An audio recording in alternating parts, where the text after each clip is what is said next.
Assalamualaikum warahmatullahi wabarakatuh, dan apa kabar Bapak Ibu Guru dimanapun Anda berada, semoga Anda senantiasa sehat walafiat. Kali ini kami akan share sebuah info penting terkait perlu revisi Juknis Dana Bos, di mana revisi ini sangat pro honorer. Pak Menteri sangat peduli dengan kesejahteraan guru honorer, termasuk kebijakan menghilangkan persyaratan NUPTK untuk menggaji honorer, kemudian batasan 50% untuk menggaji honorer dari dana bos itu tidak berlaku lagi, sehingga kepala sekolah memiliki keleluasaan yang lebih besar untuk mensejahterakan guru-guru honorer di sekolahnya. Berikut ini penjelasan langsung dari Pak Nadiem Makarim. Silakan disimak.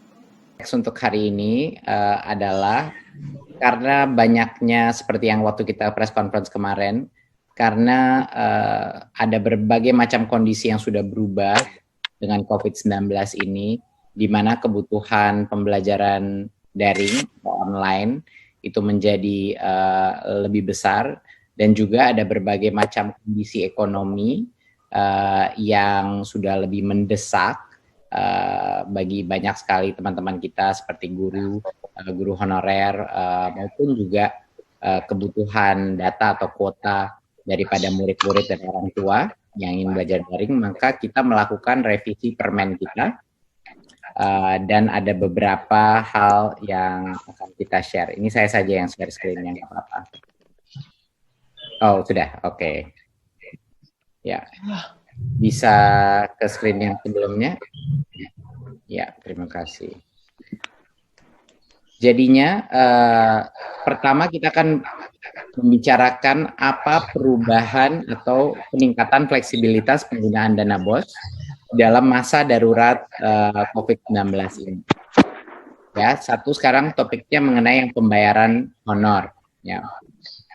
Sebelumnya pembayaran untuk guru honorer ini tadinya ada restriksi harus memiliki NUPTK ya dan tercatat di Dapodik.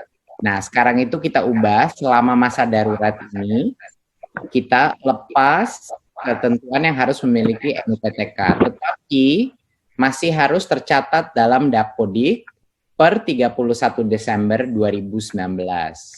Jadi tidak bisa digunakan untuk membiayai guru honorer yang baru, yang belum tercatat di Dapodik.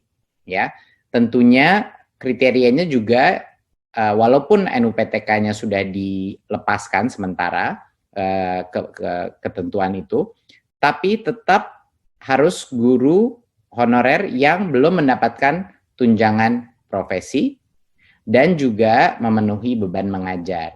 Dan jangan lupa mengajar dari rumah itu juga dihitung sebagai beban mengajar ya. Dan sekedar mengingatkan saja, masih bisa ini diberikan kepada tenaga pendidikan apabila dana masih tersedia. Ya, jadi yang tadi kita dengar banyak sekali komplain mengenai bagaimana kerepotan berbagai macam guru yang mungkin sekarang dengan kondisi ekonomi yang tidak memadai, tidak bisa mendapatkan NUPTK.